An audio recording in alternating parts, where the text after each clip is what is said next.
medyo yung reality check na binanggit niya, syempre nakakabahala yan, no?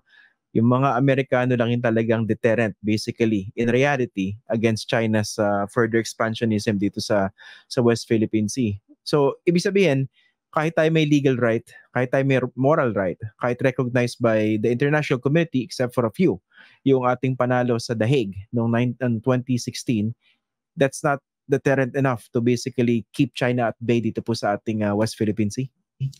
Yes, because China is a rogue state. China is the only country in the world that lost in an UNCLOS tribunal pero hindi tinutupad yung judgment, hindi sumusunod sa judgment. Lahat, kahit na Russia natalo sa Netherlands, they follow the judgment, nag-compromise. India natalo ng Bangladesh. India is also nuclear armed. Sinunod ng India yung judgment against India. China lang ang hindi tumutupad. China is the only country in the world that does not follow the arbitral award of an UNCLOS tribunal. Eh nakita mo naman ginagawa nila. Nagpalabas pa sila ng bagong mapa na inangkinan nila. Nag-double down sila. Sabi nila, eto na, international boundary na namin ito. Pag sinabi mo international boundary, that means national territory mo yon. They have reinforced, they have even gone forward, no? Mas talagang dinidiin nila ngayon. So because they know that they have might. Alam nila na kaya tayo when it comes to the Navy and the Air Force. So dapat kailangan gamitin natin yung mga alliances natin. Pero ito bang consistent fortification of our alliances, no? In the long term, mukha bang eventually this would force China to accept the ruling and abide by it? Kasi wala namang police power yung yung ruling in itself, di ba po? Ang nangyari sa Malaysia at Indonesia, China refuses to recognize the EEZ of Malaysia and Indonesia. Pero Malaysia and Indonesia are able to get the gas. As long as they are able to get the gas, panalo sila. Ganyan din dapat sa atin. Kahit na hindi recognize ng China yung arbitral award, as long as we get the gas in Reed Bank, panalo tayo. Because yan naman ang bottom line eh. Pag nakuha mo yung gas o oil, you get the benefit. Kahit na hindi recognize ng ibang bansa, nakukuha mo eh. So you win. So if we can get the gas in Reed Bank, kahit na hindi i-recognize ng China yung arbitral award, panalo tayo. And on record, tayo talaga yung panalo, di ba? Well, we legally panalo, atin yung titulo eh. Hindi lang, parang yung lupa sa iyo. Sinabi ng korte, sa iyo yon. Kaya lang, pag pupunta ka na doon sa lupa mo, pinapaalis ka na ng mga squatter. Ganyan nangyayari ngayon. So kailangan natin ng konting puwersa, joint patrol, parang dinadala natin yung pulis doon para makuha natin yung lupa. Ganyan ang nangyayari. Ganda ng reference nyo, no? Squatter in China. Yung napakayamang bansa sila yung nag-squat dito sa ating teritoryo. Tama ba yung metaphor? Yeah, squatter talaga sila. Kasi wala silang right eh.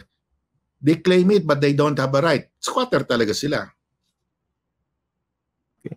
Ito, ituloy natin yung yung discussion po, no? Yung bang yung kasi binabanggit ng iba. Ito, basahin ko muna pala yung tanong, baka makalimutan ko, no? Kahapon kasi guest po namin si former Congressman Nery Colmenares na pag-usapan din po itong issue ng West Philippine Sea.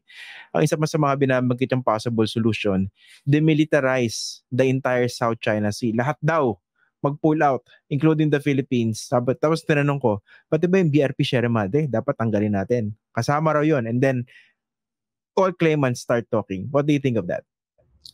Well, alam mo, hindi nga natin mapalis ang China sa mischief reef. Madali, okay, maganda yan. Pero we have to be realistic, no? Pag yun ang strategy natin, puputi ng uwak, hindi pa yan mangyayari. In the meantime, kailangan natin kunin yung gas sa Reed Bank. Kasi tataas na yung, wala na tayong gas. We have to do what is feasible given the circumstances na kailangan natin yung gas. We have to send our survey ship and drill there with the joint patrol protecting it. Yun ang pinaka-importante. Pwede tayo magdebate, gagawin natin demilitarize. But China will never agree. So it will take maybe 1,000,000 years. Yesterday, we have to find that solution. And if Malaysia and Indonesia showed the way, sundin lang natin sila. So I remember nung napag-usapan nga namin yun ni Congressman Colmenares, nabanggit ko po yung DOC, no, yung Declaration on the Conduct of Parties sa South China Sea 2002, 'di ba? Although hindi po siya legally binding, syempre, pero pag binasa natin lahat na nakasulat doon, ang number one violator in China eh. So what would make us think na China would respect a demilitarized proposition this time? Eh yung even the code of conduct, it's not going anywhere. I mean, what do you think po? Well, ang gusto ng China to keep us engaged in talking about code of conduct because they will never agree until they control everything. Pag na-control na nila, they've taken over Scarborough Shoal, tinayuan na nila ng air and naval base dyan, sabi nila, okay, hinto na kayo. Wala nang magko-construct, pipirma na kami ng code of conduct. That will legitimize everything that China has done. All their artificial islands will be legitimized. We cannot allow that. Yan sana nasusundan po ng mga nanonood sa atin. No? Basically, yan ang isa sa mga fears. No? A legally binding code of conduct would only legitimize China's claims. Sila ngayon nagbabago ng status quo ngayon dyan sa South China Sea. Justice, meron pong tanong dito si Jerwin Guzon. Dapat ba magdagdag pa ng EDCA sites? Well, EDCA sites, we can use that as a leverage. No? Nagdagdag tayo ng 4. But if China will respect our sovereign rights sa West Philippine Sea, pag sabihin ng China, sige, kunin na ninyo yung gas ninyo, sa inyo naman yan, we don't need the EDCA sites. Yun ang sabi ko. That is a leverage. Pag pahirapan tayo ng China, let's add more EDCA sites. Yun ang problema eh. Gusto ng China, walang EDCA sites, pero hindi tayo pwede kumuha ng gas. Hindi pwede yan. We have to use that as a leverage. So, we will tell China, you don't want EDCA sites? Okay, don't stop us in getting gas. We will remove all those 4 additional sites. Ganyan lang yan. Okay, speaking of EDCA sites, no, ito rin yung mga binabanggit ng ibang mga pro-China propagandist, no. Although, iba rin sinasabi po ito, no. Yung bang EDCA sites, ano po bang basa niyo dyan? Are they deterrent against China? O baka naman siya pa yung mag-lure sa atin for a possible conflict between China and the United States, for instance, over Taiwan? Alam mo, if, for example, we get the gas in Reed Bank, no? Tapos, pinoprotektahan ng ating Coast Guard and Navy, tapos China will attack our Coast Guard and Navy, we invoke the Mutual Defense Treaty, paano pupunta ang US sa West Philippine Sea pag hindi sila dadaan sa Bashi Channel? The only way there is through the Bashi Channel. So we have to protect the Bashi Channel para yung Americans can go there to protect us, to help us in the West Philippine Sea. So ang gusto ng Amerikano, protected yung Bashi Channel, and we need those EDCA sites there to protect the Bashi Channel. Hindi para sa ibang bansa yan, para sa atin yan, to protect the sea lane in the Bashi Channel para yung mga barko ng US makapasok sa South China Sea. Okay. Bilang panghuli, Justice, no, pag-usapan po natin ito na, no? Kasi maganda ngayon dahil maraming tumatapang na politiko, no? Mas marami nagsasalita. I don't know why. Okay?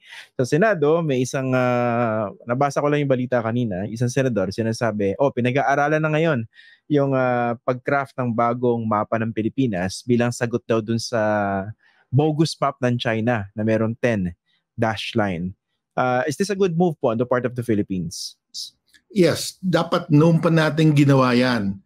Kasi dapat we announce the world that ito yung ating EEZ. Right now, when I give a lecture, ako mismo gumagawa or hihiram ako ng mga mapa sa ibang bansa. Because we don't have our own. Dapat lalabas yung NAMRIA kung saan yung ating exclusive economic zone, extended continental shelf, dapat nakamarka na yan sa mapa natin eh. Para yung mapa natin gagamitin natin. Kasi yung Vietnam, meron silang magandang mapa. Kaya lang, yung measurement nila, hindi nila sinunod yung yung natural yung coastline nila. Nagkaroon sila ng straight baseline. Mali yun eh. Dapat sundin nila yung natural continuation of the coastline. Hindi sila pwede gumawa ng straight line. That's also the complaint of Australia and the US baseline ng Vietnam. So we must have our own. Para pakita natin, we measure their baseline based on our own computation. Hindi tayo gagamit ng iba. I've been asking for that for a long time. We must have our own. Kung nagustuhan niyo po itong video na ito, paki-like at share na lang po para mas marami pang makakita at makapanood. Kung gusto niyo po makibalita, follow niyo na rin po ako sa aking mga social media accounts na nakasulat po sa screen.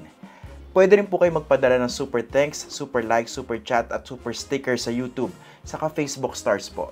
Alam niyo po, malayo po mararating nito para makagawa pa po kami ng mas maraming video na makatutulong po sa pagpapakalat ng tamang impormasyon para sa bawat Pilipino. Kada like, subscribe, follow at share ay pagsuporta po sa tunay na independent journalism sa bansa. Maraming salamat po.